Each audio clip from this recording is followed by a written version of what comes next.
यमराज को इतनी प्रतीक्षा मत कराओ मगरराज, शीघ्र ही शिकार करो इस पक्षी का।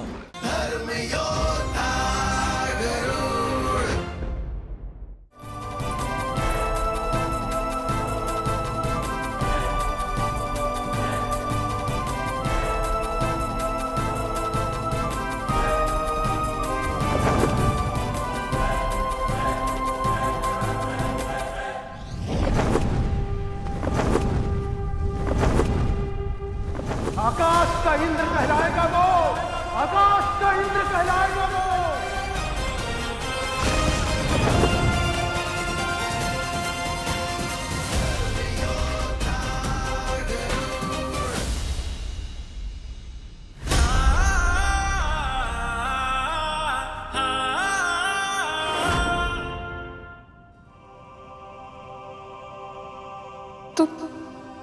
तू स्वस्थ है, पूर्ण विकसित है।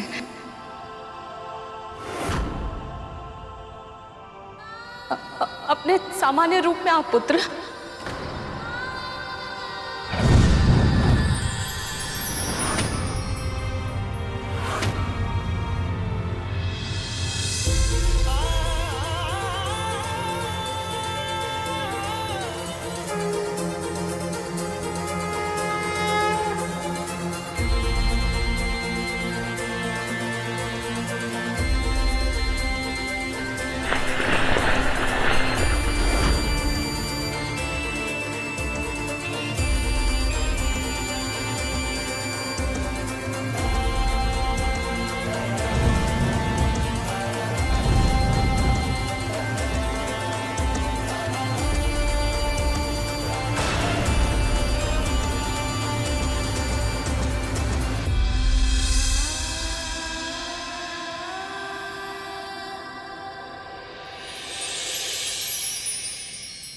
प्रणाम माँ।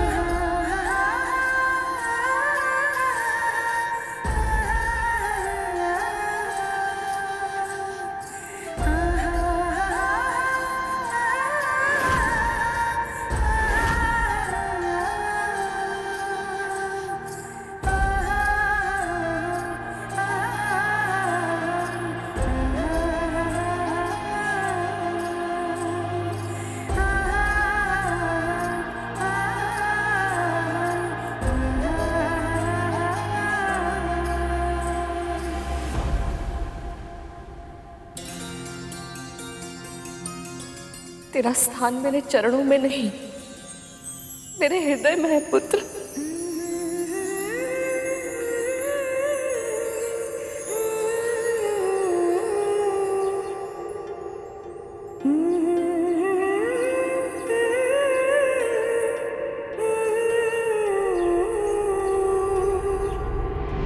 देवी कद्रू ने सहस्त्र पुत्रों की इच्छा व्यक्त की है, किंतु आप केवल एक ही पुत्र चाहती। मेरे पुत्र को एक और साथी दे दीजिए स्वामी। तथास्तु। स्वयं नीलकंठ भगवान शिव जी ने एक यज्ञ के फलस्वरूप मुझे ये माला दी थी। इसे जो धारण करेगा उसे ऐसी प्रतापी संतान प्राप्त होगी जिसके नाम और यश की कीर्ति समस्त ब्रह्मांड में फैलेगी। भगवान विष्णु के प्रताप से होने वाली आपकी संतान का वर्चस्व संपूर्ण आकाश में स्थापित होगा। महाबुद्धिमान, महाबलवान, आकाश का इंद्र कहलाएगा वो, आकाश का इंद्र कहलाएगा वो। 500 साल बाद जन्म लेने वाला आपका ये पुत्र आपको इस दास्ता से मुक्त करवाने के लिए आकाश पाताल लेकर देगा मां।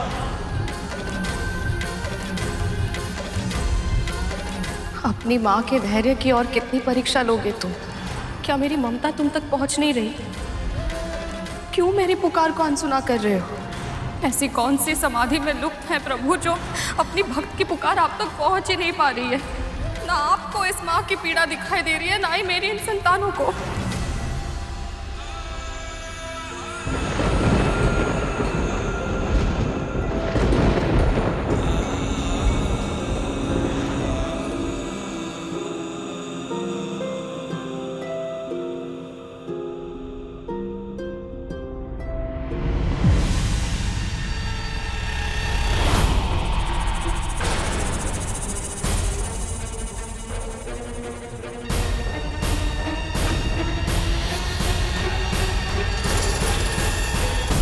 क्या हुआ माँ?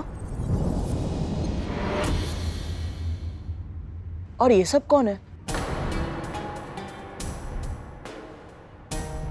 ये नाग हैं तेरे भाई, और ये हैं तेरी बड़ी माँ और इन नाग भाइयों की माँ कद्रू।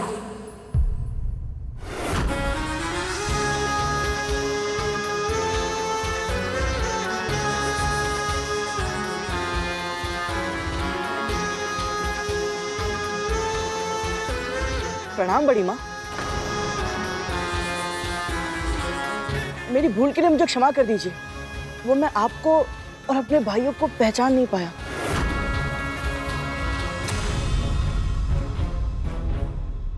वो तो अच्छा हुआ कि माँ समय से आ गई। पल दो पल की देरी हो जाती तो आप में से कोई मेरा प्रथम बन जाता।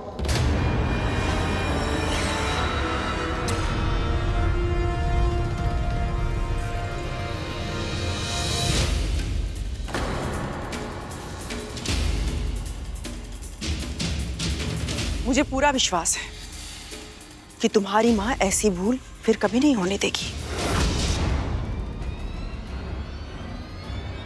है ना विंता?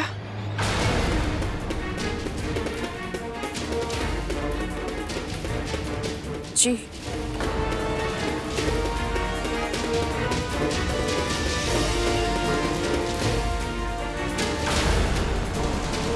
माँ आपको चिंतित लग रही है, क्या कारण है?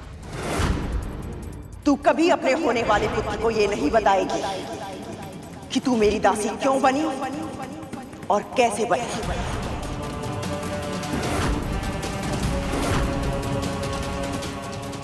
कुछ भी तो नहीं पुत्र। तू चल मेरे साथ चल, पहले नारायण का आशीर्वाद ले ले। चल आजा।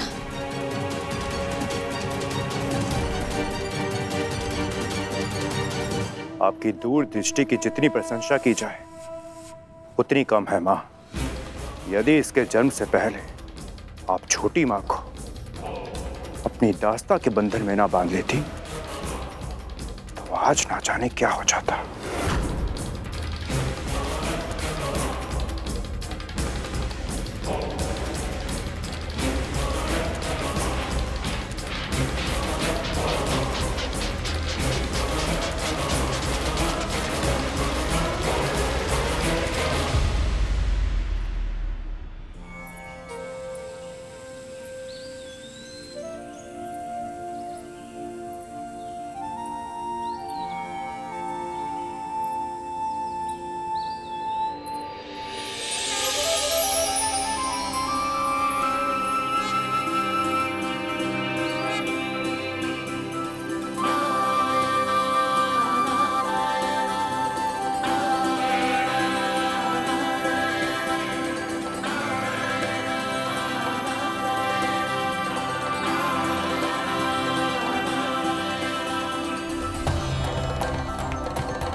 हे परम प्रभु श्री विष्णु, मुझे इस पुत्र के रूप में स्वयं अपना आशीर्वाद दिया है आपने। हर माँ की तरह मैंने भी अपने पुत्रों के लिए स्वप्न देखे थे, आशाएं संजोई थी, पर पहले पुत्र के जन्म लेते ही मुझसे दूर हो जाने के कारण मेरी आशाएं बिखर गई थी। वो सारे स्वप्न टूट गए थे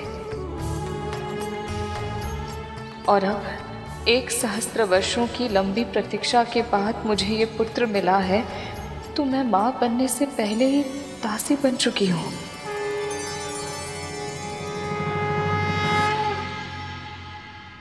मुझे पता था प्रभु, जो मेरे भाग्य में है एक ना एक दिन मुझे भोगना ही होगा। बस ये नहीं पता था कि ऐसे इतना बड़ा आघात अपनी ही बहन के हाथों सहना पड़ेगा। पर अब अपने मन को शांत और मस्तिष्क को स्थिर रखने के लिए मुझे आपके मार्गदर्शन की आवश्यकता है प्रभु। मैं अपने दोषों से पहले पुत्र की रक्षा नहीं कर पाई, इसलिए अब मैं यही चाहती हूँ कि मेरे इस पुत्र पर मेरी तो क्या, संसार की किसी भी दोष की छाया न पड़े।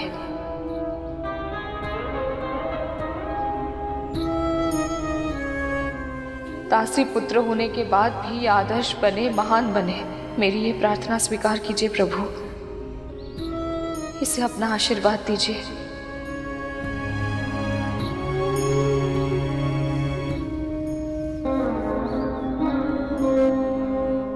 मैं नहीं जानता, पर अनुभव कर सकता हूं कि मां को मेरे जन्म लेने की प्रसन्नता तो अवश्य है,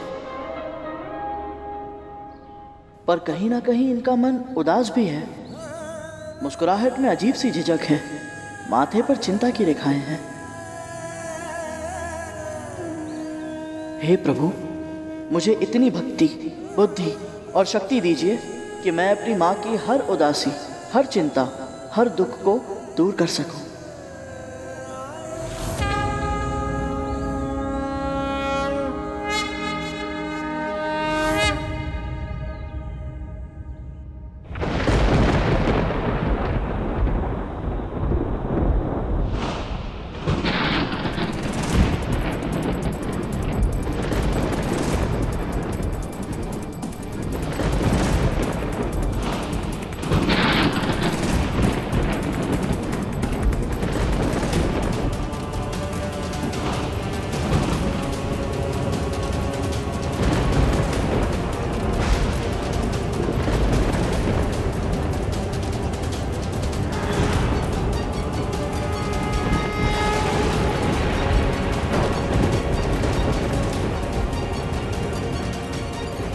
पुत्री विंता, शिव शंकर की पारिजात माला और महाविष्णु के परम भक्त बालखिल ऋषियों से आशीर्वाद प्राप्त करने वाला तेरा ये पुत्र पराक्रमी भी होगा और परोपकारी भी।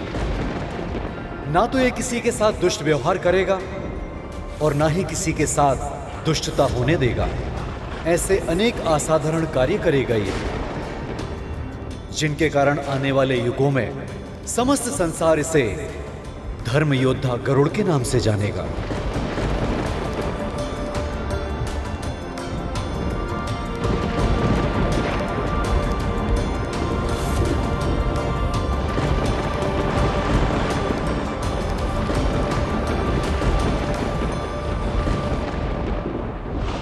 गरुड़,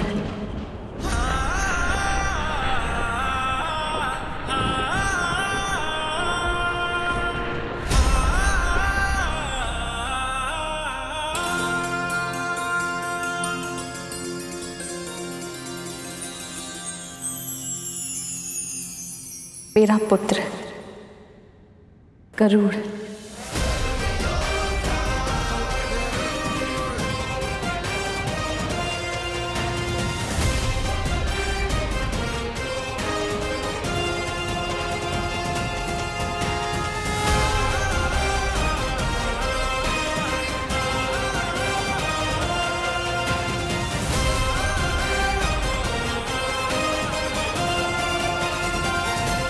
आयुष्मान भव, यशस्वी भव।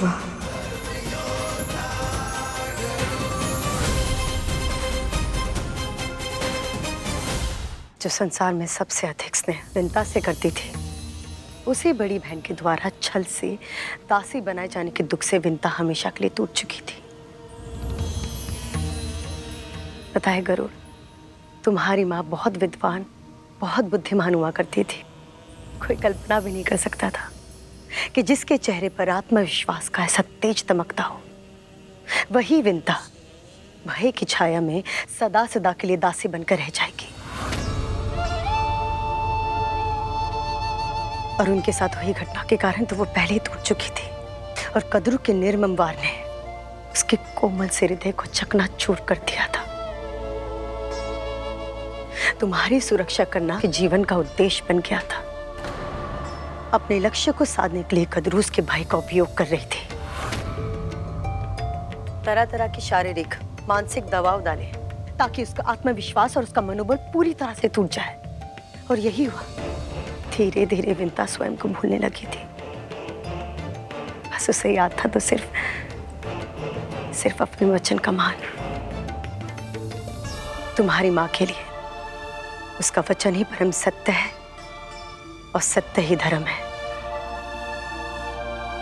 तुम्हारी माँ वायु के बिना जीवित रह सकती है, पर धर्म के बिना नहीं। इसलिए तो तुम्हारे इतने शक्तिशाली होने के बाद भी उसने अपना वचन निभाया और भविष्य में भी निभाएगी, फिर चाहे वो कद्र उसके प्राण क्यों ना ले ले। सत्य कह रहे हैं आप।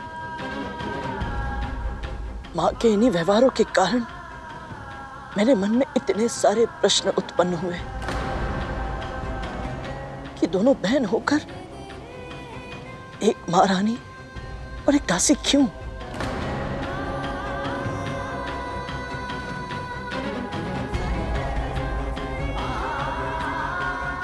मेरे प्रश्नों के उत्तर देने के लिए आपका बहुत बहुत धन्यवाद दीदी माँ। पर अब भी एक महत्वपूर्ण प्रश्न मेरे हृदय में सुलग रहा है कि मैं अपनी माँ के कष्ट मिटाने के लिए क्या करूं? कैसे दिलाऊं उन्हें इस दास्ता से मुक्ति? गरुड़, कुछ प्रश्नों के उत्तर हमें स्वयं ही ढूंढने पड़ते हैं। मुझे जो कुछ पता था मैंने तुम्हें सब बता दिया। अब मुझे अपने पुत्रों के पास जाना होगा। वो घायल है, उन्हें मेरी आवश्यकता है। मुझे जाने दो। अवश्य जाने दूंगा दीदी माँ, परंतु एक वचन लेने के बाद।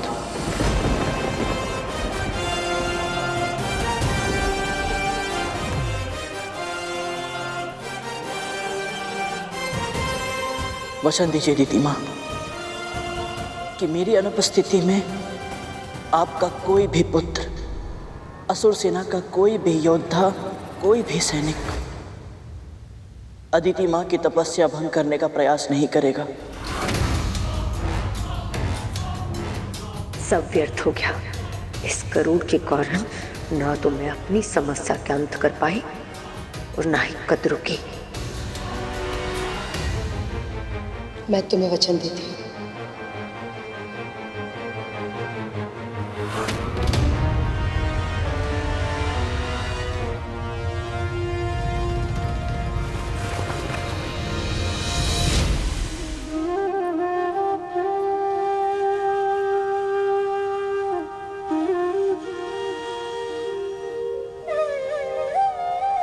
मां सही कहती है,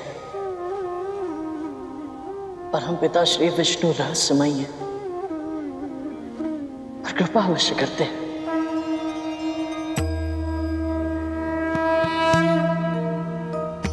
यहां आकर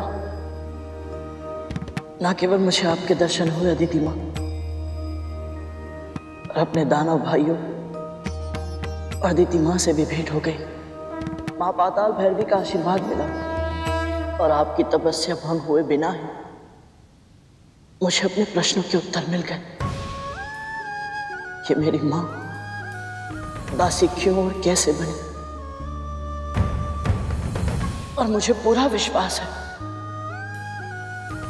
कि उनकी दास्ता को समाप्त करने का उपाय भी मुझे अवश्य मिलेगा।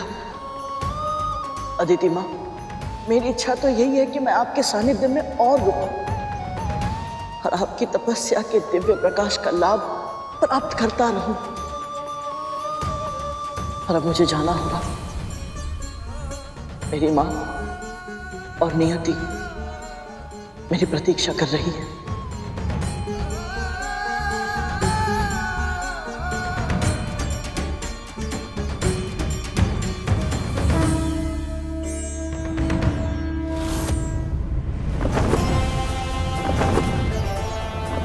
मां को बिना बताए चला आया था। मेरी चिंता में कितनी व्याकुल होंगी वो और कितनी क्रोधित भी होंगी मुझसे। कैसे करूंगा उनका सामना?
मेरा गरुड़।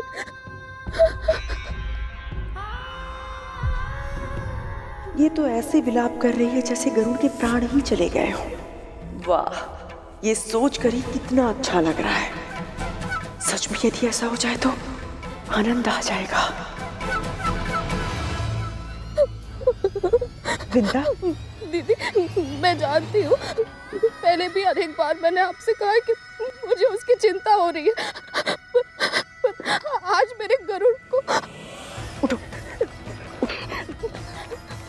गहरी सांस लो, आराम से।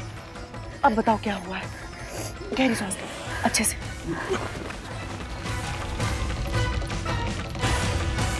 मैंने बहुत बुरा स्वप्न देखा दीदी। गरुड़ जब मेरे पास वापस लौट रहा था तो अचानक बहुत सारे असुरों ने उसे घेर लिया। क्या?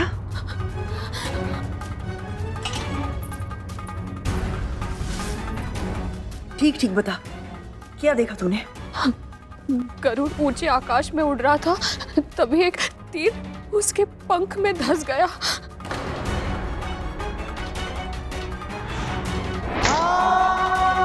तीर भीतर तक धंस गया था और भूमि पर गिर पड़ा।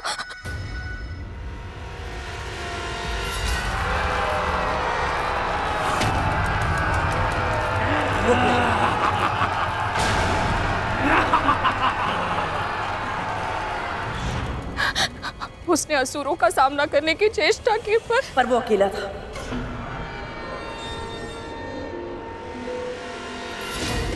और असुर बहुत सारे। कोई उसके पंखों पर तीरों की वर्षा कर रहा था तो कोई उसकी चोंच को घाव पहुंचा रहा था।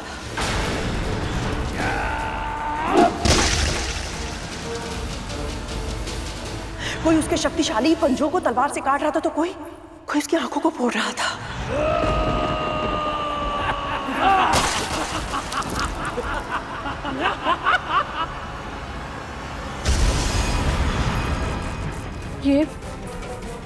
ये सब आपको कैसे पता?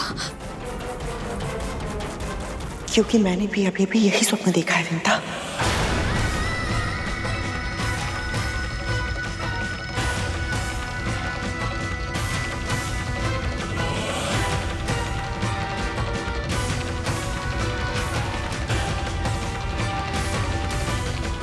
मैं जानती हूँ मेरी बात पर विश्वास करना तेरे लिए कठिन होगा, किंतु सत्य तो यही है ना विंता।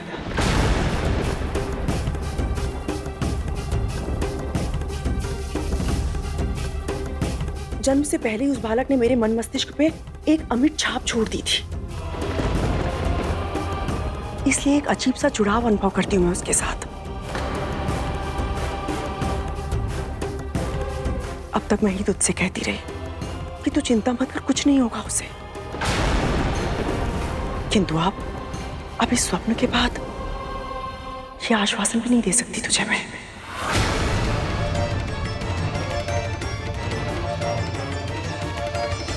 तू तो जानती है ना विंता,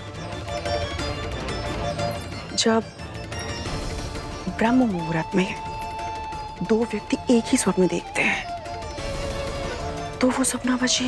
ऐसा मत कहिए दीदी। मेरे कहने ना कहने से सत्य बदल जाएगा क्या विंता? पहले तो तूने अपने पुत्र पर नियंत्रण खो दिया, अब तो तूने अपना पुत्र ही खो दिया। कितनी दुर्भाग्यशाली है तू। एक पुत्र अर्धविकसित उत्पन्न हुआ और दूसरा इतनी अल्पायु में उसने अपने प्राण गंवा दिए।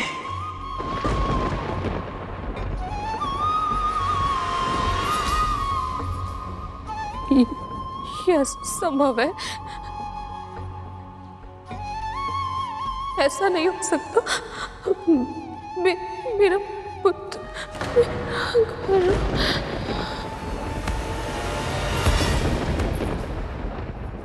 विंता और गरुड़ का मन एक दूसरे से जुड़ा हुआ है, तो अवश्य कि उसका स्वप्न स्वप्न नहीं सत्य है। और निश्चित ही गरुड़ पर आक्रमण दिति ने करवाया होगा।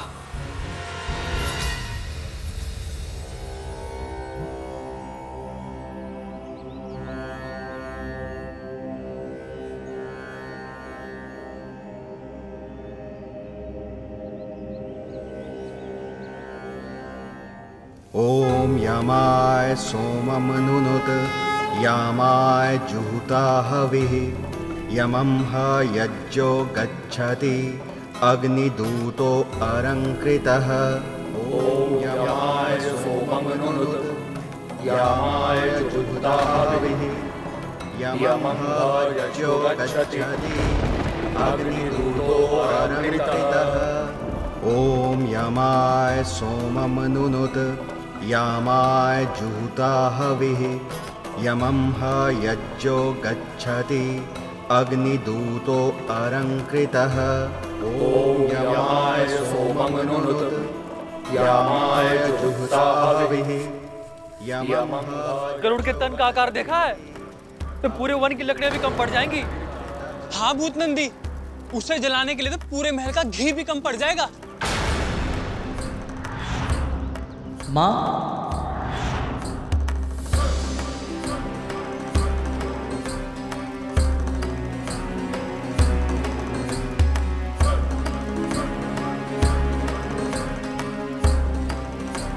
चलिए छोटी माँ। हाँ चलिए ना छोटी माँ। अब परंपरा के अनुसार ये कार्य तो अब आप ही को ही करना पड़ेगा ना। चलिए चलिए माँ।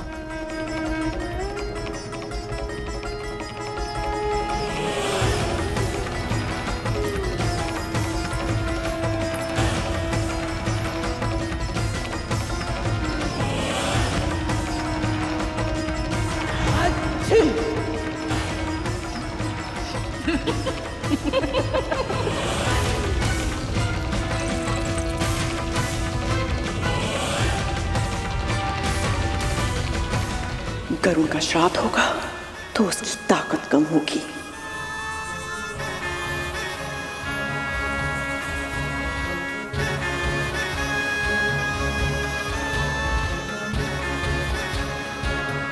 ये ले डाल।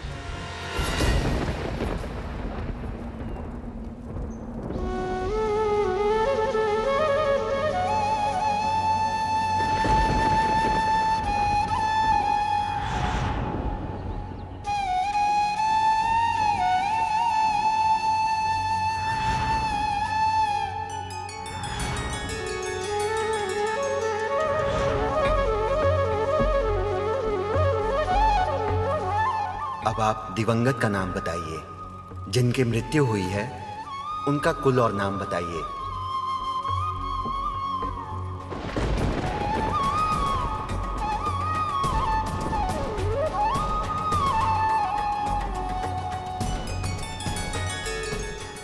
समस्त संसार इसे धर्म योद्धा गरुड़ के नाम से जानेगा।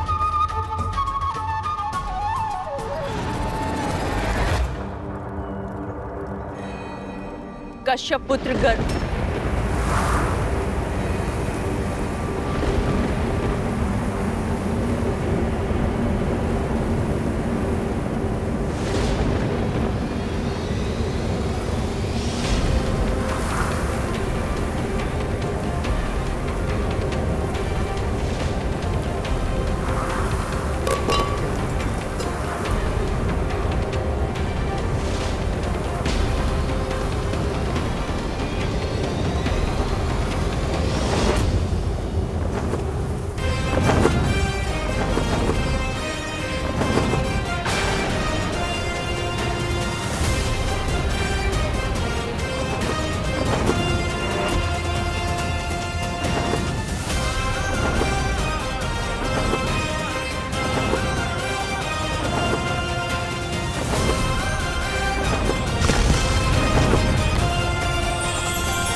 गरुड़, मेरा गरुड़।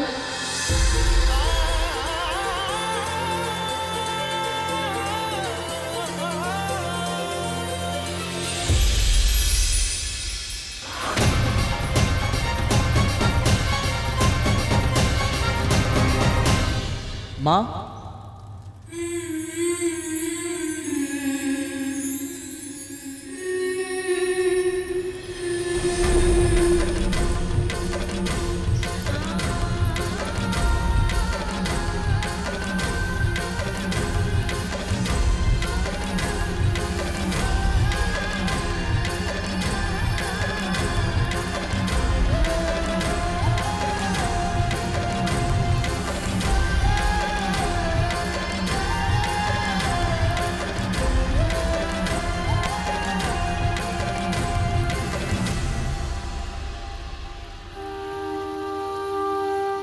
तुझे कोई घाव नहीं लगे तो ठीक है।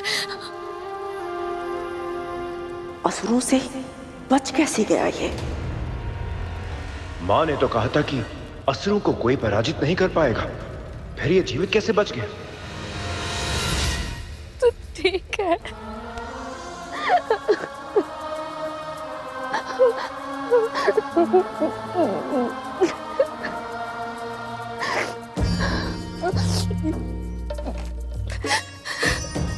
माँ, मुझे क्षमा कर दीजिए, मैं आपको बिना बताए यहाँ से चला गया था।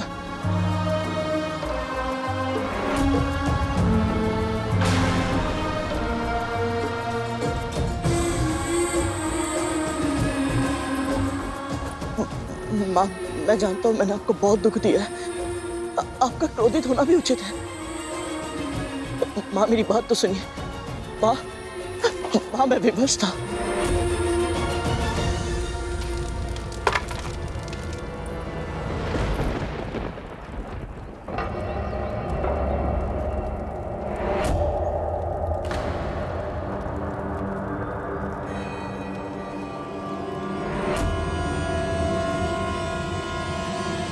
मेरी आज्ञा के बिना, मुझे बिना बताए घर छोड़कर तू गया कैसे? जब पता है जब तू यहाँ नहीं था तो मुझ पर क्या बीत रही थी? कैसे बुरे बुरे विचार आ रहे थे मेरे मन में? सोचा तूने मेरे बारे में हो? माँ, मुझसे बहुत बड़ी गलती हो गई, मुझे क्षमा कर दीजिए। जानबूझकर किया गया कार्य भूल नहीं, अपराध कहलाता है। मुझे पता था ना कि मैं तुझे महल से बाहर जाने की अनुमति नहीं दूंगी, इसलिए तूने मुझसे झूठ बोला। माँ, झूठ नहीं बोला, सत्य छुपाने का अपराध अवश्य किया है, पर मैं विवश था। माँ,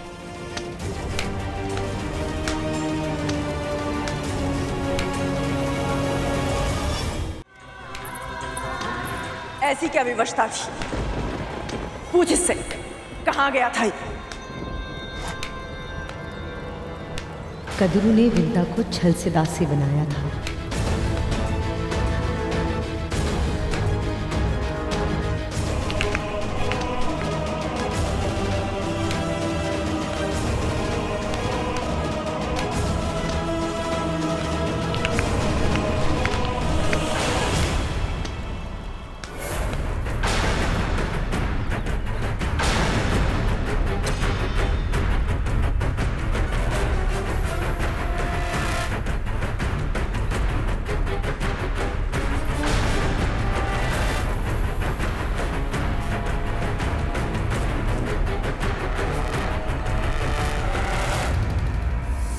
दोष मेरा ही है, मेरे ही अधिक लाड ने बिगाड़ दिया था तुझे।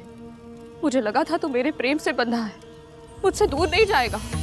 विश्वास था मुझे तू कहीं भी क्यों ना हो मेरी एक पुकार पर वापस लौट आएगा, पर वो भ्रम था मेरा।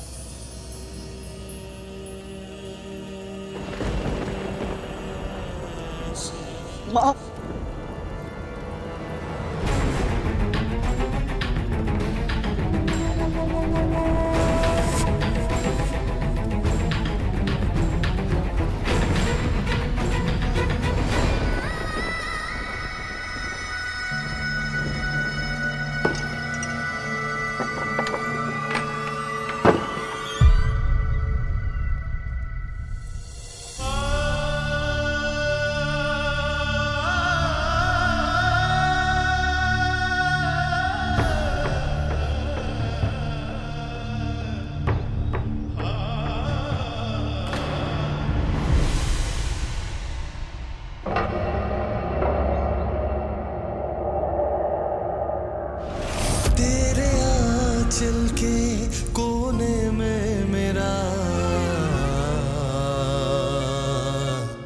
संसार है माँ।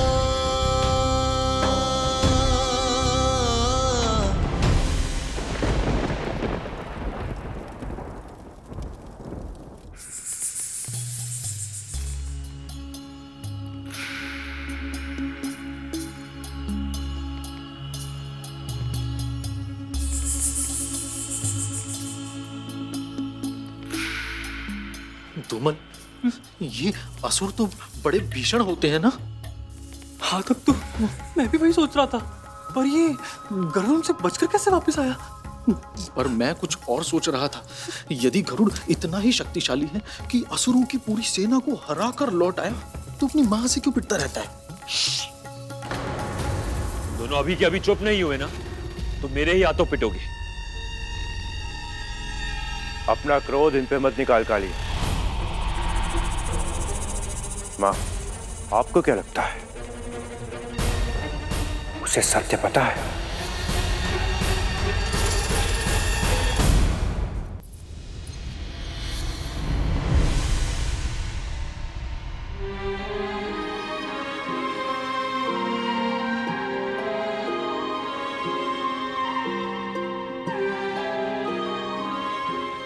मैं जानता हूं आप मेरे लिए इतनी चिंतित क्यों होती हैं। पहला पुत्र अर्धविकसित उत्पन्न हुआ और सदैव के लिए आपसे दूर चला गया। कहीं दूसरे पुत्र को भी कुछ ना हो जाए, इस कल्पना से ही घबरा जाती हैं आप। पर अब आपको ऐसे भयभीत रहने की आवश्यकता नहीं है। झूठ के बादल छट चुके हैं, सत्य का सूर्योदय हो चुका है। मैं जान चुका हूं कि आपको दासी छल से बनाया गया था, और अब मैं इस छल का जाल तोड़ूंगा। मैं आपको दास्ता से मुक्ति अवश्य दिलाऊंगा माँ। जीवन को जीव दिया तूने माँ, संसार से परिचय कराया तूने माँ। उन ईश्वर से भी लड़ जाऊंगा जो तू मुझसे। मुझे पता है गरुड़, तू अपने प्रश्नों के उत्तर खोजने गया था। मैं ये तो नहीं जानती कि तुझे तेरे उत्तर मिले या नहीं, पर ये अवश्य जानती हूँ कि कोई भी प्रश्न और कोई भी उत्तर मेरे उस वचन को नहीं तोड़ सकता जो मैंने कद्रू दीदी को दिया था। तेरे आंचल के कोने में मेरा।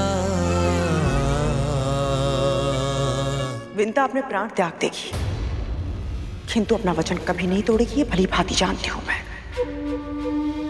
और अब इस आश्वासन के सहारे मैं हाथों पर हाथ रखकर नहीं बैठ सकती। उस गरुड़ की आंखों में मैंने अपने लिए क्रोध, घृणा और तिरस्कार देखा है। उस दिन तो मैंने उसे दंड देकर चुप करवा दिया था, किंतु अब मात्र दंड से कार्य सिद्ध नहीं होगा। कोई ना कोई जानकारी उसे अवश्य है जो नहीं होनी चाहिए थी। अब अपनी अगली चाल निर्धारित करने से पहले मेरे लिए जानना आवश्यक है कि उसे क्या पता है।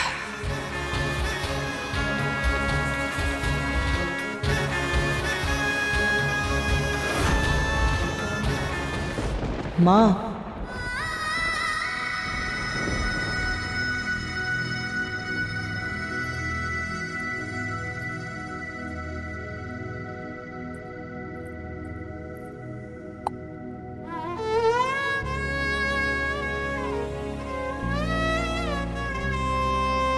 जीवन को जीव दिया तूने माँ, संसार से परिचय कराया तूने माँ।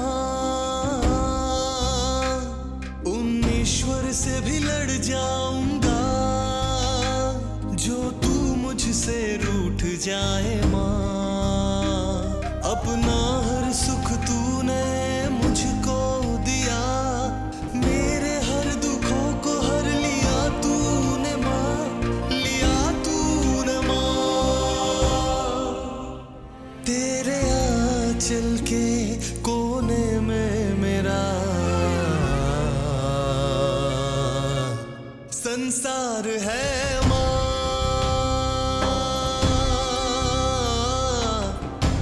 संसार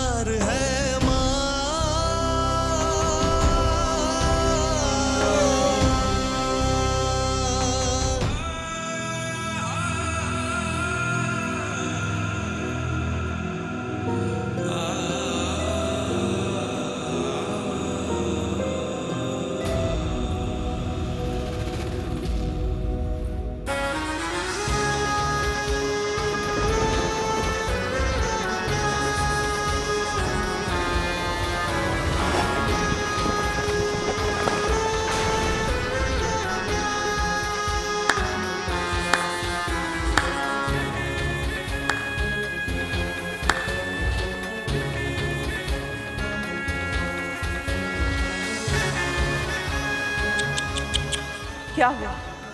मां नहीं मानी? मानेगी भी नहीं,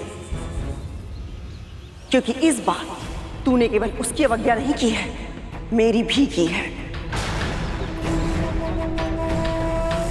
और वो अच्छे से जानती है कि इस बात का कितना बड़ा मूल्य चुकाना पड़ेगा तुम दोनों को।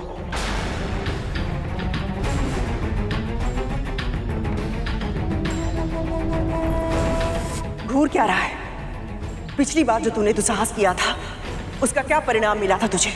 भूल गया है?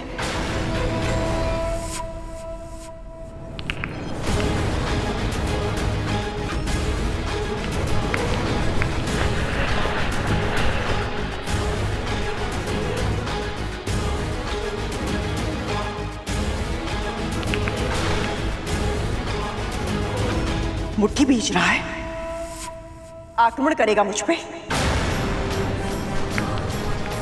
क्या किया है मैं? किस बात का क्रोध है मुझ पर?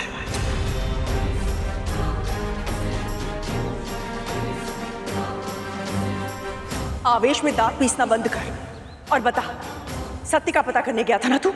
क्या पता चला तुझे? ये पता चला कि कैसे तेरी मां ने तेरे भाई को अर्ध विकसित रूप में जन्म लेने के लिए विवश कर दिया था?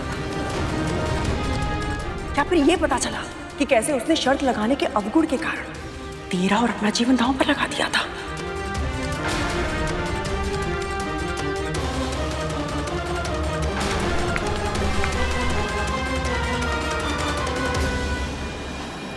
ये मुझे उकसाने का प्रयास कर रही है ताकि मैं आवेश में आकर वो कर जाऊं जो ये मुझसे करवाना चाहती है, पर मैं इनकी चाल का मौना नहीं बनूंगा। अभी मुझे केवल ये पता चला है कि माँ इनकी दासी कैसे बनी, ये नहीं पता चला कि मैं उन्हें दास्ता से मुक्त कैसे कराऊं।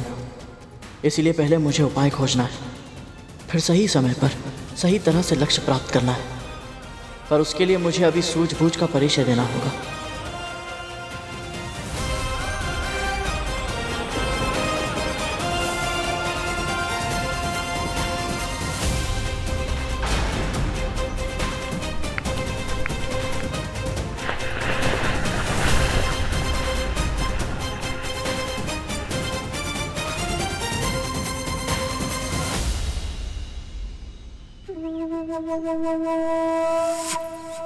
इसका अर्थ है तू मुझे सत्य नहीं बताएगा। ठीक है, मैं ही तेरी मां को जाके सत्य बता देती हूँ कि तू कहाँ गया था।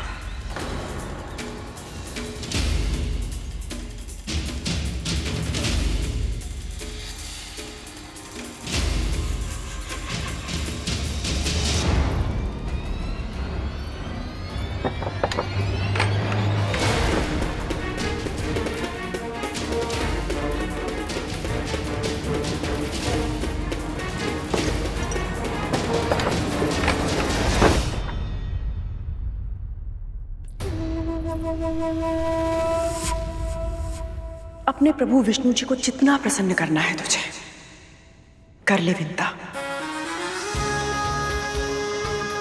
पर मूर्खता करने पर प्रभु एक ही बार सहायता करते हैं, बार बार नहीं।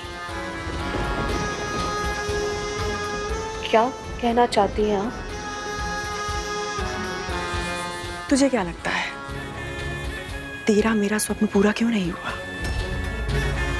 ये तेरी पूजा का फल था, तेरे पुण्य कर्म थे जो आज तेरा पुत्र जीवित है। वरना होना तो वही था जो तूने और मैंने स्वप्न में देखा था।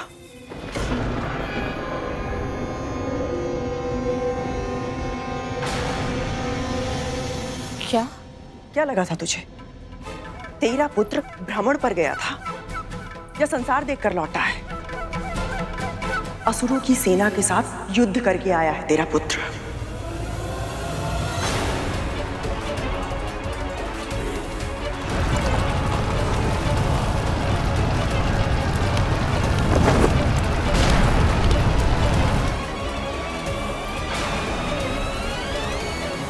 गरुड़ अपने प्रश्नों के उत्तर ढूंढने के लिए अदिति दीदी तक पहुंच गया था।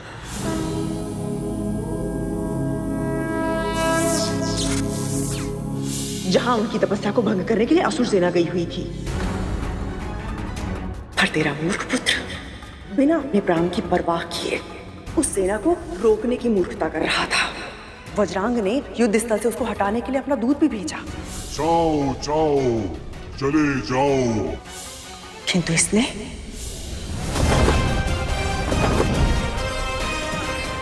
इस तप की रक्षा का लिया है मैंने संकल्प। युद्ध भी अवश्य करूंगा यदि ना रहा कोई विकल्प। बालक समझकर वज्रांग स्वयं उसे समझाने गया था, किंतु समझने के स्थान पर उसने असुर सेना के सेनापति वज्रांग को ही चुनौती दे दी। मैं बल का प्रयोग नहीं करना चाहता। आपके पास विकट दैत्य, इतनी बड़ी सेना है, किंतु मैं भी दुर्बल नहीं। ये सब उसने तुझसे ही सीखा है ना विंता? अदिति के तप स्तर पर रक्षा रेखा खींच दी और उस रक्षा रेखा को पार करने के लिए सेना को ललकार दिया। यदि आपकी सेना का कोई एक भी योद्धा इस रेखा को पार कर लेगा, मैं स्वयं अपनी हार मानकर यहां से चला जाऊंगा। विश्वास नहीं हो रहा ना तुझे कि तेरा पुत्र सत्य में इतना मूर्ख है? वज्रांग ने उसे प्रेम से बहलाने फुसलाने का भी प्रयास किया, भोजन भेजा उसके लिए, किंतु उसने क्या किया?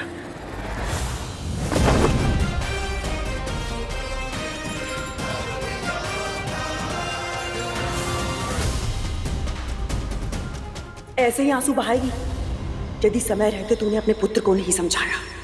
इतना कुछ होने के बाद भी वो नहीं रुका, अपने प्राणों को दांव पर लगाकर एक के बाद एक असुर से युद्ध करता रहा। यहां तक कि स्वयं पाताल भैरवी भी आई थी उसे वज्रांग के मार्ग से हटाने के लिए, किंतु गरुड़ ने उनके क्रोध की परवाह नहीं की, अपना स्थान नहीं छोड़ा। अदिति दीदी के तप की रक्षा के लिए डटकर खड़ा रहा तेरा मूर्ख पुत्र। तू मारा जाएगा गरुड़। यदि यही मेरी नियति है तो फिर मैं चाहकर भी इसे बदल नहीं सकता। और जब स्वयं पाताल भैरवी ने उसके प्राण लेने का निश्चय किया तो अपनी अंतिम इच्छा पूरी करने की विनती करके शिव शंकर की पूजा करने लगा।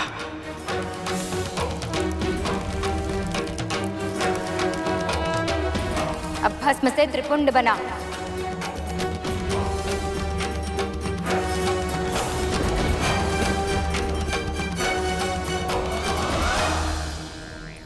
तुझे तेरे पुत्र को और भी अनुशासन में रखना होगा विंता, ताकि वो ऐसी मूर्खता कभी ना करे। वो तो मेरे कहने पर दीदी वहां गई और समय रहते उसने युद्ध को रोक दिया, वरना तेरा पुत्र आज जीवित नहीं होता। भला परोपकार करने के लिए अपने प्राण संकट में डालने की मूर्खता कौन करता है?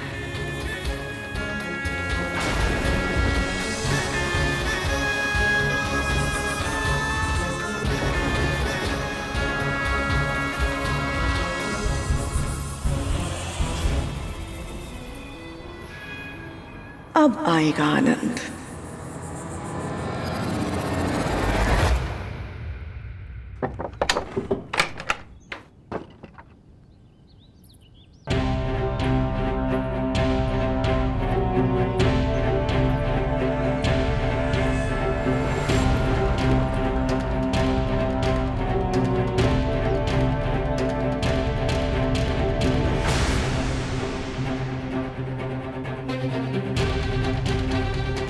माँ,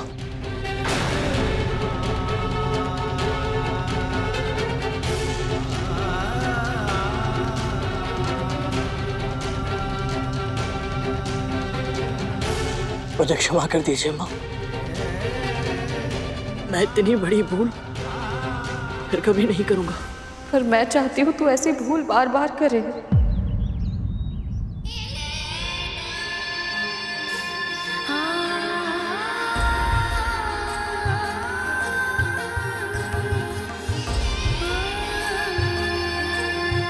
मुझे गर्व है तुझ पर। तूने धर्म की रक्षा कर मेरे दिए हुए संस्कारों की लाज रखी है पुत्र।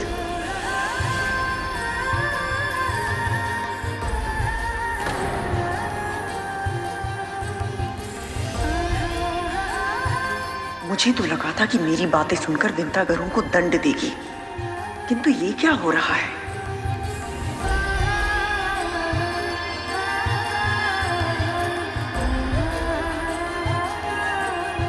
आपको सत्य पता चल गया माँ? दीदी ने कद्रू दीदी को बताया और उन्होंने मुझे कि कैसे तूने अदिति दीदी की तपस्या की रक्षा के लिए अपने प्राणों को दांव पर लगा दिया।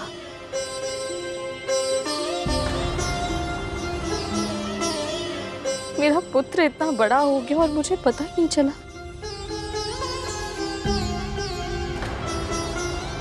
तो बड़ी माँ को केवल मेरे अदिति माँ तक पहुंचने के बारे में ही पता है और कुछ नहीं।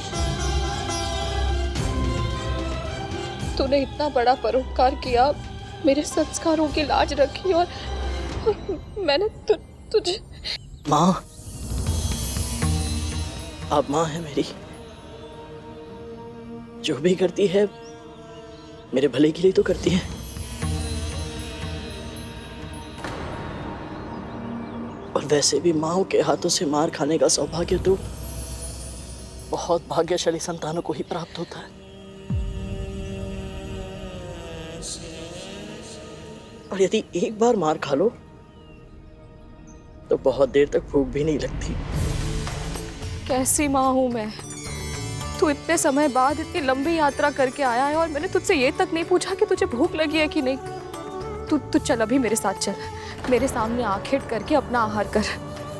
मेरा बनाया भोजन तेरी भूख नहीं मिटा सकता तो क्या हुआ, मैं तुझे खाते देख प्रसन्न तो हो सकती हूँ ना। सच में आप मेरे साथ चलेंगी? तो फिर अभी चलिए। मुझे पता है मेरी यात्रा के बारे में आपको बहुत कुछ बताना है। माँ, मैंने बहुत कुछ नया देखा, बहुत जाना, सब कुछ समझा। मैं सब कुछ बताऊंगा आपको।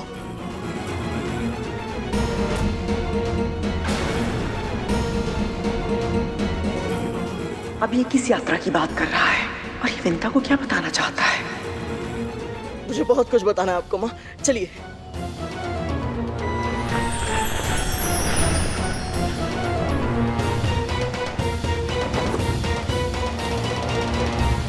अवश्य गरुड़ को मेरे सत्य के विषय में कुछ न कुछ ज्ञात है, किंतु क्या हो सकता है दीदी को इस विषय में कुछ ज्ञात हो?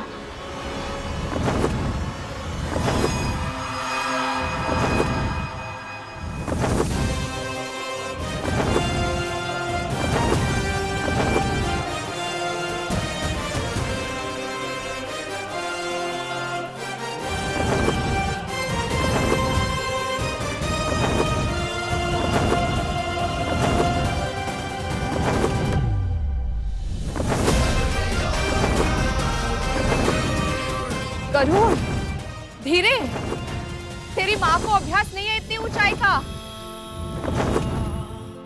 महाप्रभु विष्णु, मेरे जीवन को इस पुत्र के रूप में साक्षात आनंद से भर दिया है आपने। अपना आशीर्वाद हम दोनों पर सदैव बनाए रखिएगा।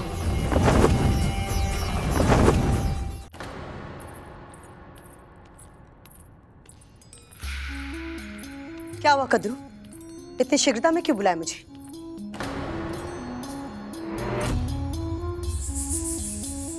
ये देना था तुम्हें।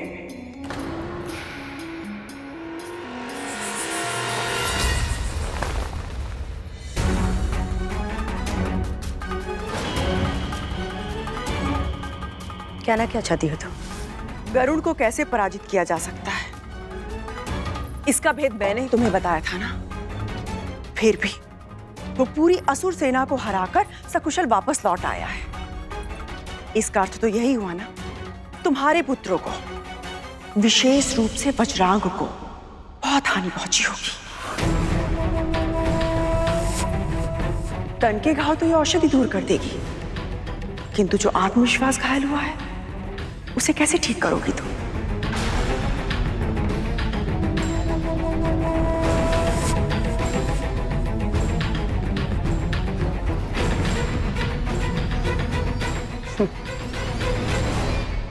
तुम्हें मेरे पुत्रों के लिए विचलित होने की आवश्यकता नहीं है कद्रू।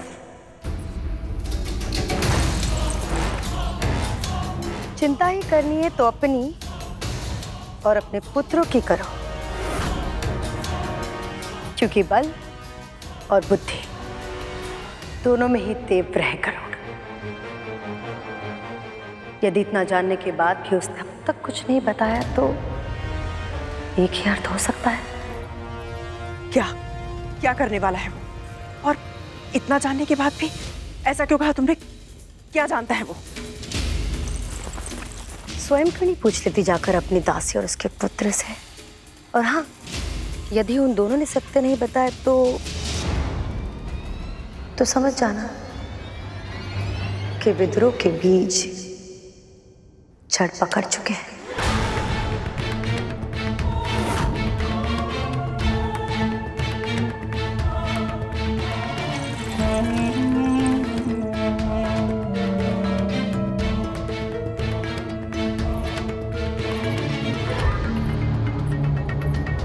तो क्या करूं? सब कुछ जानता है। यदि हाँ, तो अब तक शांत क्यों है? क्या उसका ये मौन किसी बहुत बड़ी आंधी का सूचक है?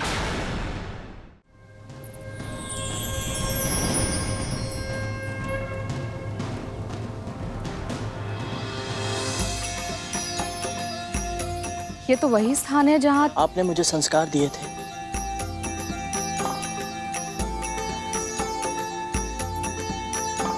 मैंने तो केवल इस धागे में गांठें लगाई, पर तूने मेरी हर बात पर अपने मन में गांठ बांधी, मेरे वचनों को स्मरण रखा और उन्हीं के अनुरूप कर्म किया। मैंने जो सिखाया पूरी गंभीरता से तूने उसका पालन किया। तो उसका पालन ना करने का भी विकल्प था क्या मेरे पास? ये बात मेरे मस्तिष्क में आई कैसे नहीं?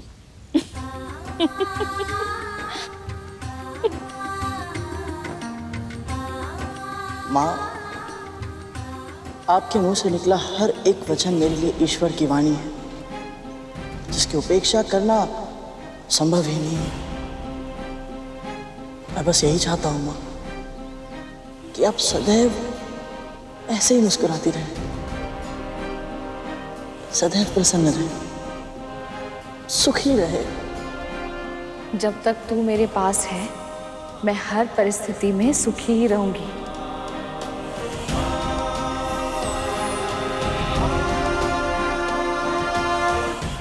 हमारी माँ दीदी ने इसे वचन दिया था कि हम असुर देव माता अदिति को सुरक्षित छोड़ देंगे, पर यह वचन नहीं दिया था कि हम इस पक्षी और इसकी मां पर आक्रमण नहीं करेंगे। अब जा तू अपना आखेट कर ले, मैं यहीं बैठकर विष्णु जी का ध्यान करती हूँ। अवश्य, पर उससे पहले आप अपनी आंखें बंद कर दीजिए। आंखें बंद कर लूं? हाँ, कीजिए ना माँ।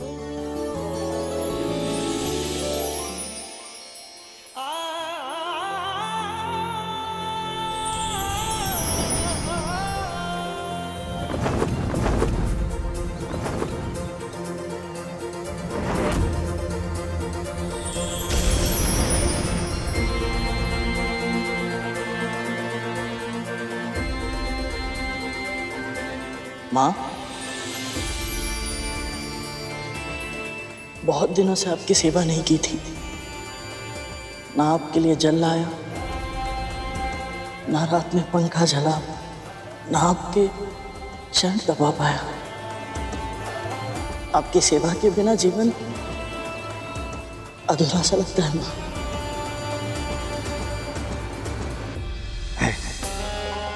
एक बार संतान बड़ी हो जाए, समर्थ हो जाए, फिर तो वो अपने माता पिता का मुख भी नहीं देखती। और एक ये मूर्ख है, स्वयं को अपनी माता की सेवा में न्योछावर कर रखा है इसने।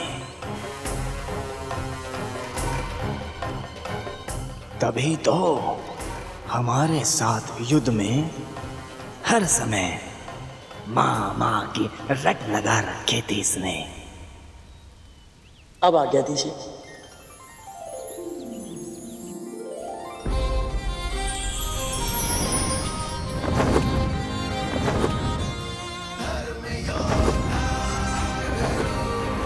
अब मिला प्रतिशोध लेने का अवसर।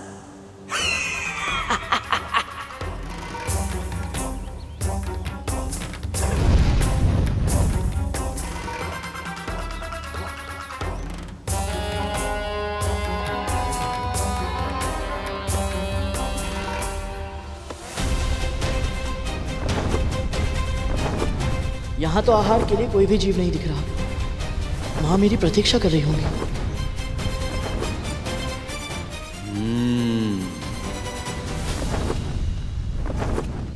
ये मेरी माया का चमत्कार है गरुड़।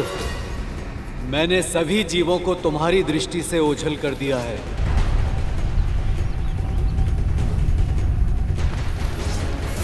आज तू किसी भी जीव का भोजन नहीं कर सकता है, बल्कि तू स्वयं बनेगा किसी का भोजन।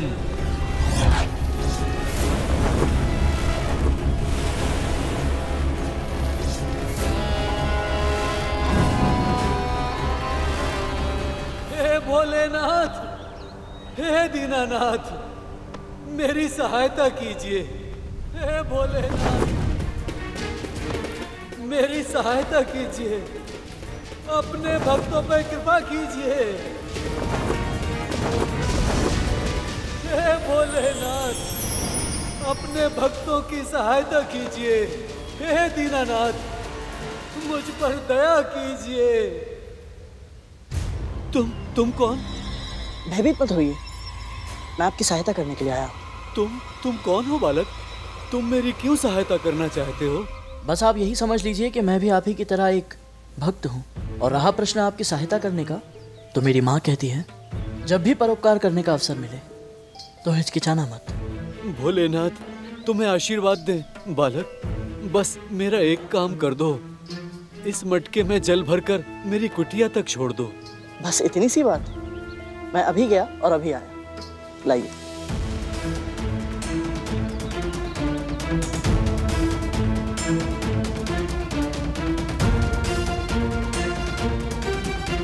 अंततः गरुड़ फंस ही गया मेरे जाल में। ये स्वयं ही मृत्यु की ओर बढ़ रहा है।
भगवते वासुदेवाय।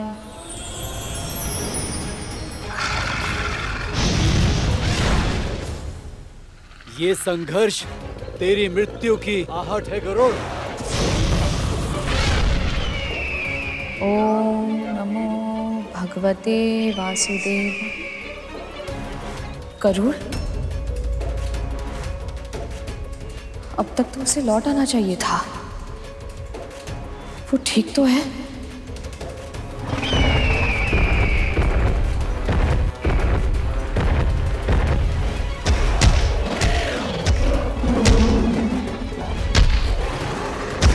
कहाँ रह गया? मैं उसकी प्रतीक्षा में यूं बैठी नहीं रह सकती। मुझे अपनी मन की आंखों से ढूंढना होगा उसे।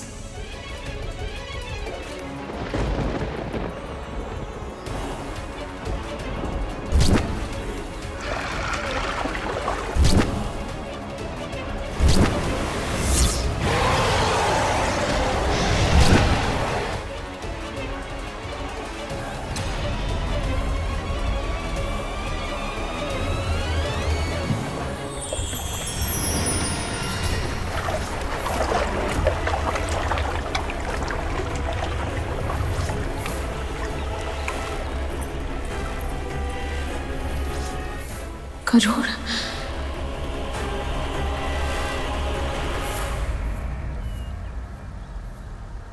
माँ आप यहाँ? गरुड़ तू ठीक है ना? तुझे कुछ हुआ तो नहीं है? माँ मैं ठीक हूँ, मैं बस अभी आया। गरुड़ तू उसका पीछा क्यों कर रहा है? तू भूमि और आकाश का वासी है जबकि वो मकर जलचर है। जल में उसकी शक्ति और अधिक बढ़ जाती है। माँ आप सत्य कह रही है, पर आप ही ने मुझे सिखाया था कि जब भी भूख लगे तो प्रयास करना किसी दुष्ट प्राणी को ही मारा जाए, ताकि अन्य सभी निर्दोष प्राणियों की रक्षा हो सके और प्रकृति का संतुलन भी बना रहे। माँ यदि आज इस मकर को मैंने छोड़ दिया तो भविष्य में इसके जैसे अनेक दुष्ट यहाँ आकर उत्पात मचाएंगे और सामान्य जन का जल पीना भी असंभव हो जाएगा। माँ मुझे जाने दीजिए।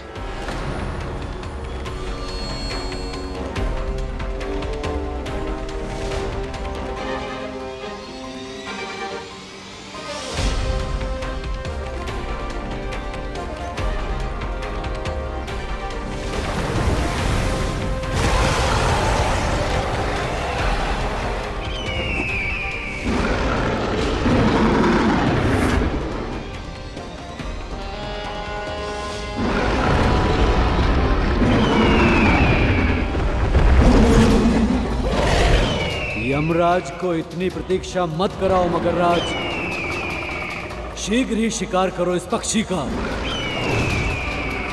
मेरे पुत्र की रक्षा कीजिए प्रभु। ओम विष्णवे नमः।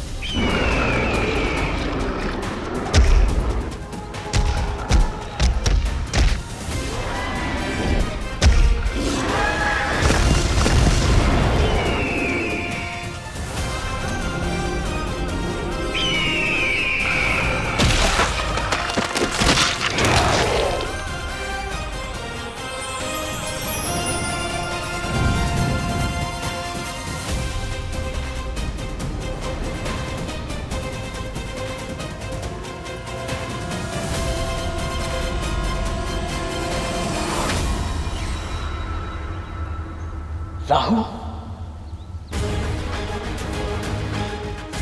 तो ये सब इसी का षड्यंत्र था।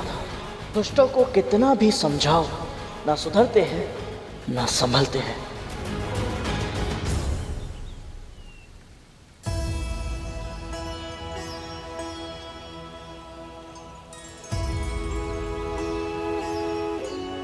अब शांत हुई तेरी भूख? बुराई का नाश करके केवल भूख ही नहीं, मन भी शांत हो गया माँ। चल अब घर चलते हैं, कद्रू दीदी प्रतीक्षा कर रही होंगी। और माँ वो शेष बातें हम घर चल के करेंगे गरुड़, चल अब। ये भी अवसर हाथ से निकल गया, किंतु मुझे शीघ्र ही माँ को बड़ी माँ की मंशा से अवगत करना होगा।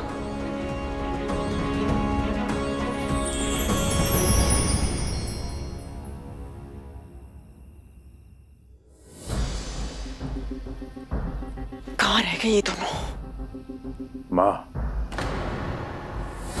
यदि गरुड़ को सारा सत्य पता चल चुका है तो फिर वो अभी तक मौन क्यों है?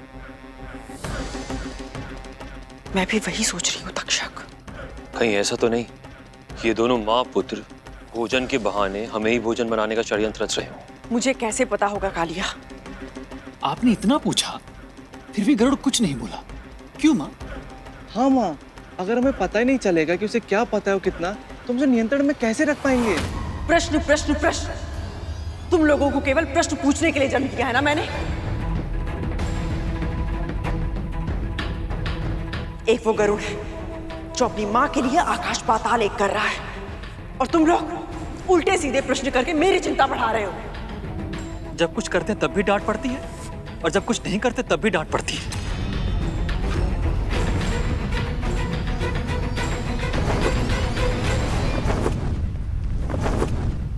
माँ, वो आ गए।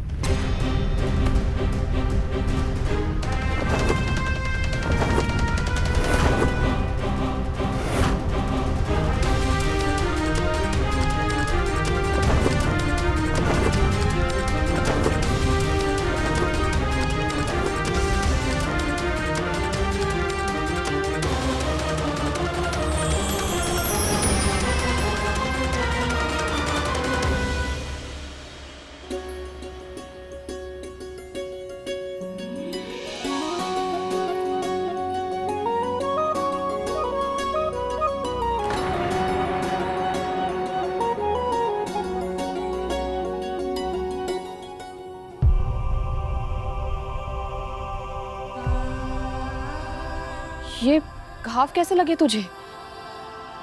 कुछ नहीं माँ, वो आखेट करते समय थोड़े बहुत घाव तो लग ही जाते हैं। मुझसे छुपाएगा? किसी मकर में इतना सामर्थ्य नहीं है कि तुझे घाव दे पाए। ये घाव तो मैंने तुझे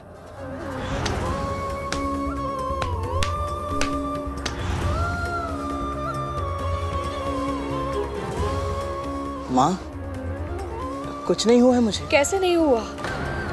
तुझसे बिना कुछ पूछे इतना मारा और तू भी चुपचाप मार खाता चला गया। इतने विकट असुरों से युद्ध करके आया, तुझे कुछ नहीं हुआ और मेरे मारने से इतने घाव। ये संसार में किसी के भी प्रहार का कोई भी प्रभाव नहीं पड़ता मुझ पर,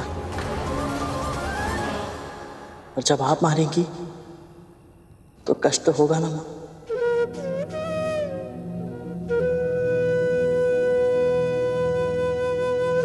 तू चल भीतर चल, मैं औषधि का लेप लगा देती हूँ।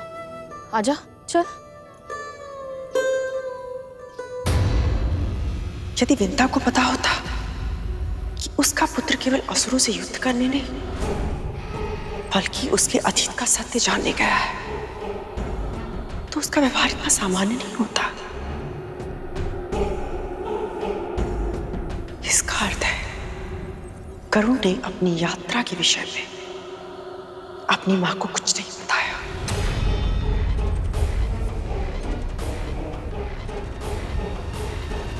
पर क्यों?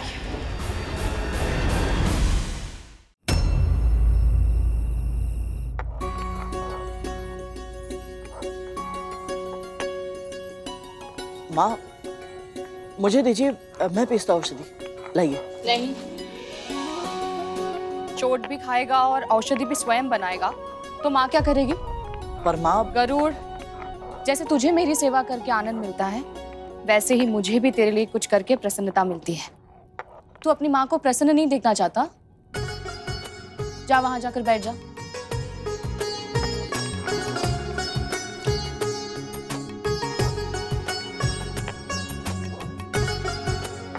सोचा था भोजन करते समय माँ को अपनी यात्रा के विषय में सब बता दूंगा, पर अवसर ही नहीं मिला।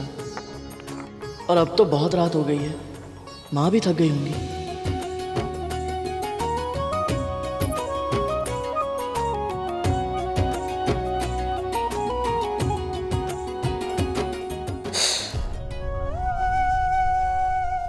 औषधि लगा रही हूँ तो जलन हो रही है। जब मार रही थी तब तो आ तक नहीं की। उस समय तो मेरा पूरा ध्यान आपके दुख पर था ना माँ। तो अब भी अपना ध्यान कहीं और केंद्रित कर ले। चल बता, तुझे कैसे पता चला कि अदिति माँ कहाँ तपस्या कर रही हैं और उन्हें तेरी सहायता की आवश्यकता है? वो तो मुझे प्रभु श्री विष्णु के संकेत से पता चला था। प्रभु श्री विष्णु के संकेत से? यही उचित अवसर है माँ को सब सत्य बताने का। मैं आपको आरंभ से सब कुछ बताता हूँ। क्या हुआ? तू इतना गंभीर क्यों हो गया? ऐसा क्या बताने वाला है तू?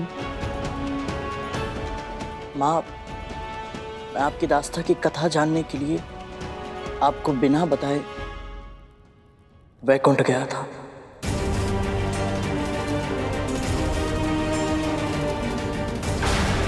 वैकुंठ?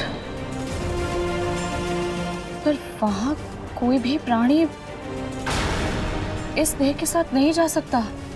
यदि माँ का आशीर्वाद साथ हो तो असंभव भी संभव है। माँ, स्मरण है आपने मुझे 7 उर्दू लोगों के बारे में बताया था। मैं एक एक करके सबके पार गया।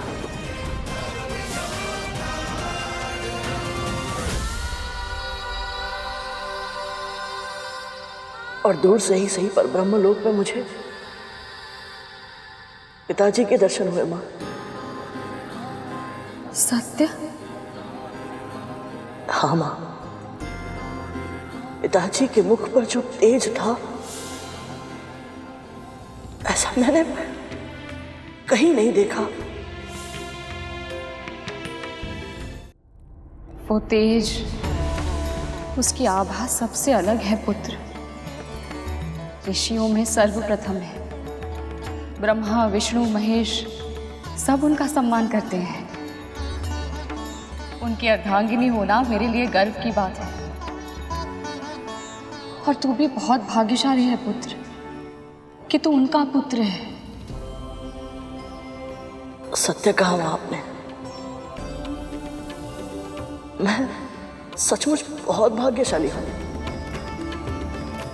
पता है मां, पिताजी को देखकर जब मैं मंत्रमुग्ध हो गया था तो उन्होंने मुझसे क्या कहा?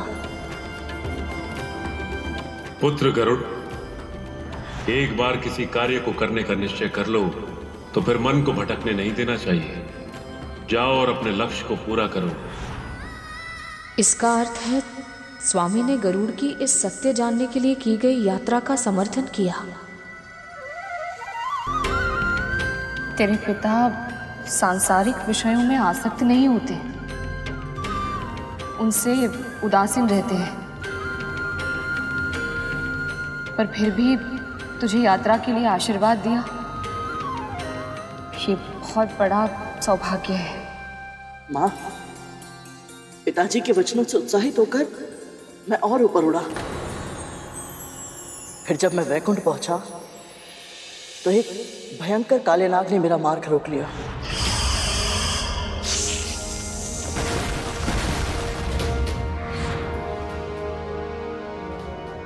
अनंत, मेरा पुत्र शेषनाग। मां, मैं तो शेष भैया को जानता था, पर वो मुझे नहीं जानते थे।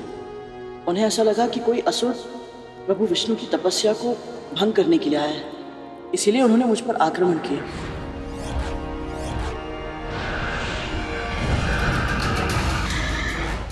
पर फिर एक बार आपने मेरी रक्षा की। क्या संबंध है तुम्हारा विंता मां से? ब्रह्मपुत्र कश्यप और दक्ष प्रजापति की पुत्र मां विंता का पुत्र हूं मैं, गरुड़।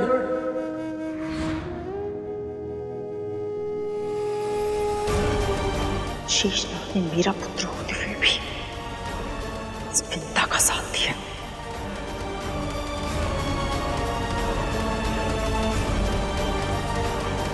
इतने वर्षों से उसे देखा नहीं है, वो सकुशल तो है? हाँ माँ, शेष भैया बिल्कुल ठीक है। इतनी दूर होकर भी वो प्रतिदिन आपको और बड़ी माँ को स्मरण करते रहते हैं।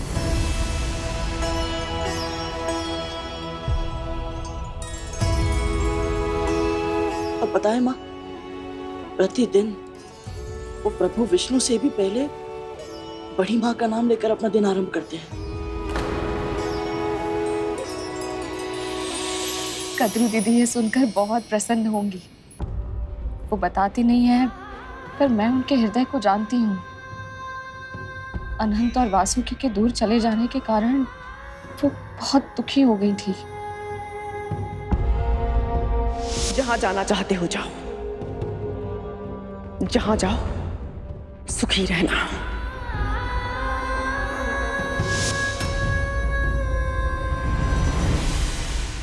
बड़ी माँ और आपके आशीर्वाद से शेष भैया की तपस्या सफल हो गई थी माँ, और वो वैकुंठ भी पहुंच गए थे। पर अभी तक उनकी भेंट प्रभु श्री विष्णु और माँ लक्ष्मी से नहीं हो पाई, क्योंकि माँ लक्ष्मी के समुद्र में समा जाने के बाद प्रभु श्री विष्णु तपस्या में लीन हो गए माँ।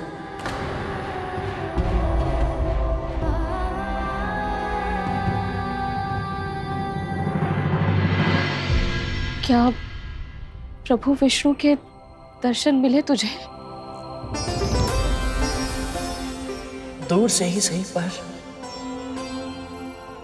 मुझे प्रभु विष्णु के दर्शन मिले माँ। तो बोल ना, कैसे दिखते हैं मेरे प्रभु? उनके निकट होने पर जिस दिव्यता, जिस पवित्रता का आभास होता है, उसका वर्णन शब्दों में करना संभव है मां। और आपका आदेश है तो प्रयास अवश्य करूंगा।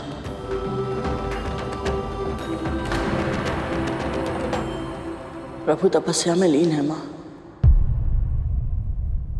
उनके आभूषणों ने अपनी चमक खो दी है, क्योंकि समस्त ब्रह्मांड श्रीहीन हो गया है।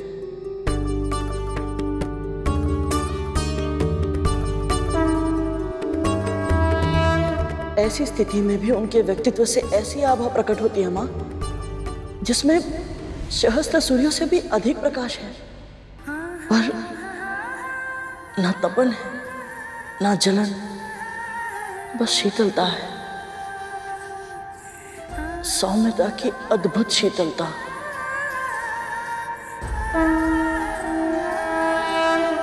माँ, आपको स्मरण है आपने मुझे आशीर्वाद दिया था कि मुझे प्रभु श्री विष्णु की भक्ति का सौभाग्य मिले। जब मैंने उन्हें देखा तब मुझे समझ आया कि आपके उस आशीर्वाद के पीछे मेरे सुख की कामना छिपी थी। ये सुनकर मुझे बहुत अधिक प्रसन्नता हो रही है गरुड़। अल्पायु में ही तुझे प्रभु श्री विष्णु के साक्षात दर्शन हो गए। ये मेरे लिए गर्व की बात है। ऐसा लग रहा है जैसे मेरी वर्षों की तपस्या का फल मिल गया हो मुझे। बस अब तुझे किसी की बुरी दृष्टि ना लगे।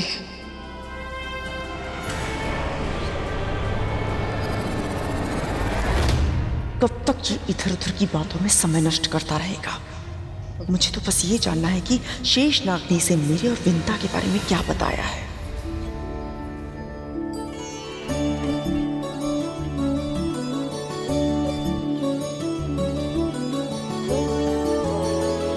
गरुड़, अनंत ने क्या कहा तुझसे?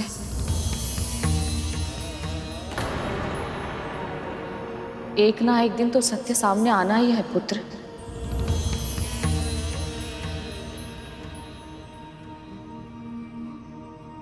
शेष भैया ने मुझे सब कुछ बताया माँ, आरंभ से, कि कैसे आप और बड़ी माँ के मध्य स्नेह था। आप पर प्राण न्यौछावर करती थी वो। अस्वस्थ होने पर रात रात भर जागकर आपकी सेवा करती थी।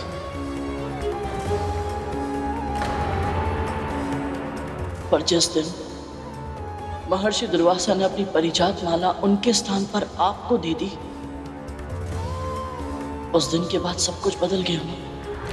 इसे जो धारण करेगा उसे ऐसी प्रतापी संतान प्राप्त होगी जिसके नाम और यश की कीर्ति समस्त ब्रह्मांड में फैलेगी।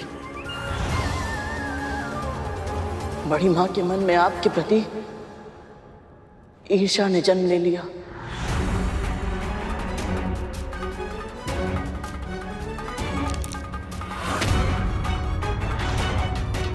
और मैं समझ ही नहीं पाई। अवगुण ऐसे ही होते हैं मां, समय रहते हम उन्हें पहचान नहीं पाते। कभी कभी हम स्वयं उसका शिकार बन जाते हैं और हमें आभास भी नहीं होता। जैसे कि मेरे और अरुण भैया के जन्म से पहले नागों के जन्म के कारण आप भी ईर्ष्या का शिकार बन गई थी।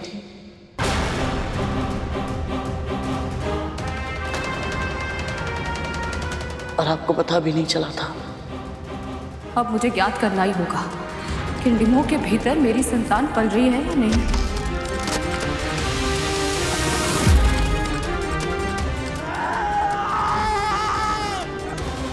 मैंने अरुण के डिम के साथ जो पाप किया था, इसे उसके बारे में पता है।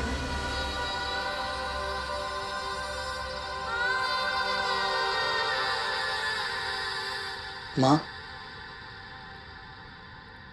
मैं आपकी भावनाओं को समझता हूँ। कब आपकी ममता ईर्ष्या में बदल गई आपको भान तक नहीं हुआ। और इसमें केवल आपका दोष नहीं था माँ, अति सौभाग्यशाली पुत्रों की माँ होने का वरदान मिला था आपको, और इससे बड़ी माँ असुरक्षित अनुभव कर रही थी। और इसीलिए उन्होंने आपके मस्तिष्क में संदेह के इतने बीज बो दिए कि आप ठीक से कुछ समझ ही नहीं पाई। और फिर जब क्रोध में आकर अरुण भैया ने आपको भीषण श्राप दिया, आपने उसे अपनी नियत ही मान लिया। फिर आपने जो किया उसके कारण अपराध बोध में आप इतनी अधिग्रस्त हो गई थी माँ कि उचित निर्णय लेने में असमर्थ हो गई थी। इसीलिए बड़ी माँ के बिछाए हुए जाल को आप देख नहीं पाए और बस उसमें फंसती चली गई। और फिर अरुण भैया के अर्ध विकसित स्वरूप में जन्म लेने का पूरा दायित्व आपने अपने ऊपर ले लिया और बहुत ही शीघ्र बड़ी माँ को क्षमा कर दिया, जबकि बड़ी माँ क्षमा के योग्य ही नहीं थी। जो हुआ उसके लिए मैं कद्रू दीदी को दोष नहीं देती, त्रुटि तो मेरी है ना।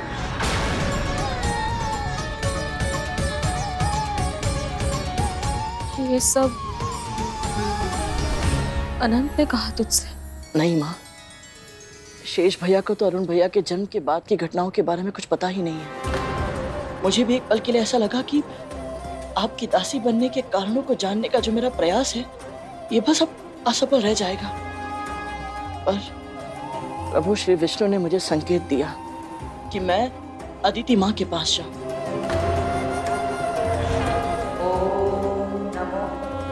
नारायणाय नमः। ओम नमो नारायणाय नमः। उनकी तपस्या के समय जो हुआ वो तो आपको बड़ी माँ कह चुकी है, किंतु आपको ये नहीं पता माँ कि उस युद्ध में अंत में वज्रांग मेरे सामने असहाय हो गया था। ऐसा क्या हुआ था जो वज्रांग गरुड़ के सामने असहाय हो गया था? रुक जाओ पुत्र, रुक जाओ। फिर जब उसे छुड़ाने के लिए दीति माँ वहां पहुंची तो मैंने हट कर दी। मैंने वो सब कुछ जान लिया दीति माँ से जो शेषनाग भैया नहीं जानते थे।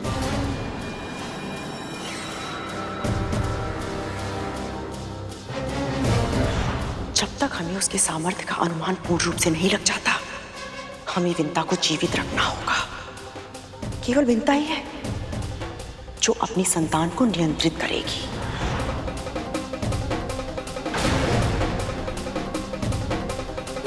तो दीति ने बताया है इसे मेरा सत्य।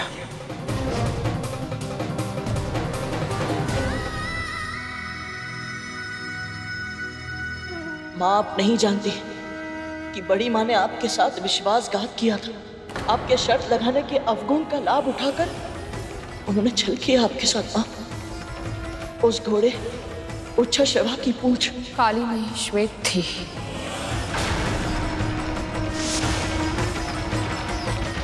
और ये सिद्ध करने के लिए उनके पुत्र नाग के रूप में उसकी पूंछ से लिपट गए थे। अर्थात आपको पता था कि आपके साथ छल हुआ है? प्रारंभ में नहीं पता था। जब उन्होंने कहा कि मैं अपना वचन ना तोड़ूं, इसके लिए आजीवन उनकी दासी बनने की सौगंध लेनी होगी, तब मैंने अपने निकट उनके 1 सहस्त्र पुत्रों को नाग के रूप में सरकते देखा।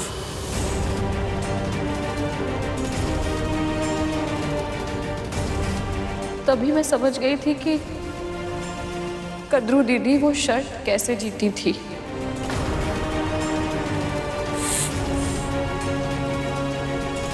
फिर भी आपने उनसे कोई प्रश्न नहीं पूछा। वो शर्त आप जीती थी माँ, फिर भी आपने उनकी दासी बनना स्वीकार क्यों किया? ये तो मैं भी जानना चाहती हूँ विंता, कि मेरे छल के बारे में जानकर भी तू मेरी दासी क्यों बनी? क्योंकि ये मेरा पश्चाताप था।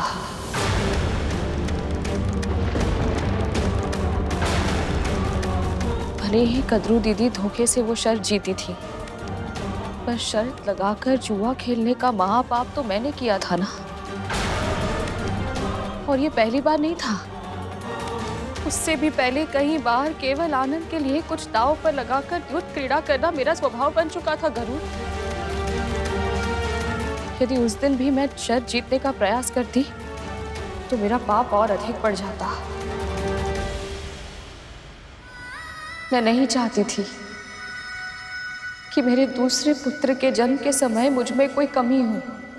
अर्थात इसलिए विंता जानबूझकर शर्तहारी थी। यदि माँ में ही अवगुण होंगे तो पुत्र से धर्म के अनुसार कर्म की अपेक्षा कैसे की जा सकती है? मैं स्वयं को सभी अवगुणों और विकारों से मुक्त करना चाहती थी ताकि मैं तेरे सम्मान की अधिकारी बन सकूं।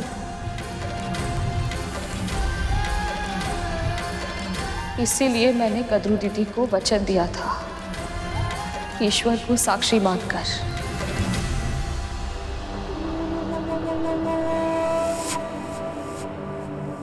तू जानता है, मेरा वचन ही मेरा सत्य है और मेरा सत्य ही मेरा धर्म। मैं अपने धर्म से विमुख नहीं हो सकती गरुड़।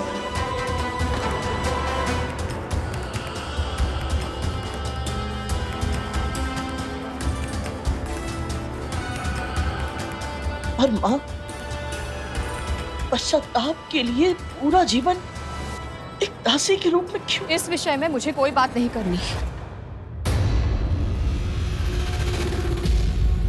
तू जानना चाहता था ना तेरी माँ दासी कैसे बनी, तो वो तू जान चुका है। अब ये भी मान ले, तेरी माँ अपने प्राण त्याग देगी पर अपना धर्म कभी नहीं त्यागेगी और ना ही अपना वचन तोड़ेगी।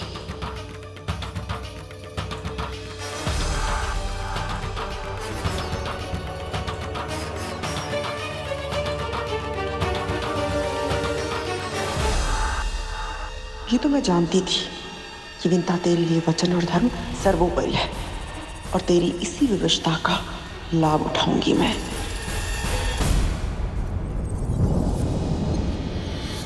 अब तू जाकर सो जा, मुझे भी विश्राम करने दे।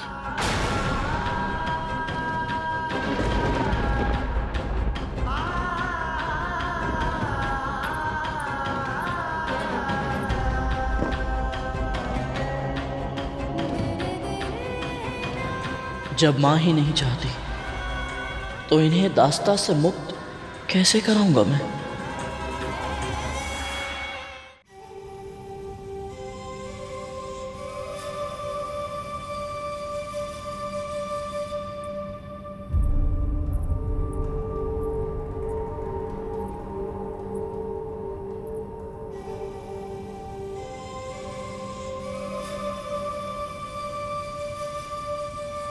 चिंता मत कीजिए दीदी, मैं अपना वचन नहीं तोड़ूंगी। तेरी चिंता नहीं है मुझे, किंतु तेरा पुत्र, वो भी आपको या आपके पुत्रों को कोई हानि नहीं पहुंचाएगा। तू इतने विश्वास के साथ कैसे कह सकती है? जब तेरा पुत्र तुझे बिना बताए वैकुंठ जा सकता है, असुरों के साथ युद्ध कर सकता है, तो वो कुछ भी कर सकता है। बहुत शक्तिशाली है वो और उत्तरदायी भी है। वो अपनी शक्ति का प्रयोग किसी अनुचित कार्य के लिए कभी नहीं करेगा। उसमें मेरे संस्कारों के साथ साथ अपने पिता के गुण भी हैं। देखिए उसे, इतना कुछ जानने के बाद भी कितनी शांति से चैन की नींद सो रहा है। दीदी, हम दोनों उन महर्षि कश्यप की पत्नियां हैं जो जल में रहकर भी कमल की तरह निरासक्त हैं। जैसे कमल जल के भीतर रहकर भी जल की एक बूंद से भी अछूता रहता है, वैसे ही हमारे स्वामी भी सांसारिक विषयों से विमुख रहते हैं।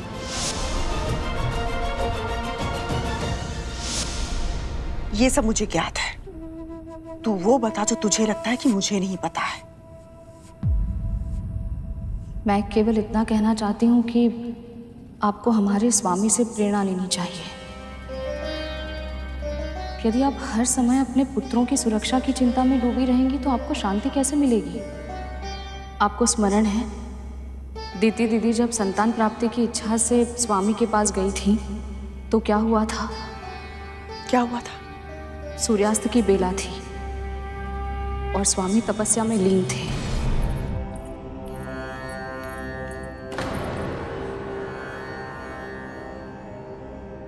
कहिए देवी। कल्याण। स्वामी, मुझे अदिति दीदी की तरह संतान चाहिए। तथास्तु। स्वामी, मुझे अभी चाहिए। अभी अभी अभी तो सूर्यास्त हुआ है देवी, और यह उचित समय नहीं है संतान धारण करने के लिए। इस बेला में संतान धारण करने से उनमें तामसिक गुण आ जाते हैं देवी, और बड़े होने पर उनमें दुष्ट प्रवृत्ति पूरी तरह से छा जाती है। इसलिए हमें उचित समय की प्रतीक्षा करनी होगी, ताकि आप केवल तन से ही नहीं, मन से भी चरित्रवान और शक्तिशाली पुत्रों को प्राप्त कर सके, जो सदैव अपने धर्म के मार्ग पर चले। नहीं स्वामी, नहीं, मैं प्रतीक्षा नहीं कर सकती।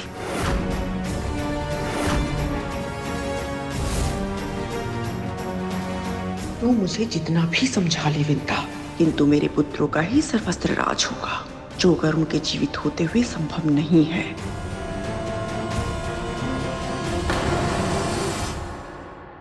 पक्षीराज गरुड़ के साहस भरे कारनामे देखने के लिए चैनल को सब्सक्राइब करें और साथ ही बेल आइकॉन दबाना न भूलें।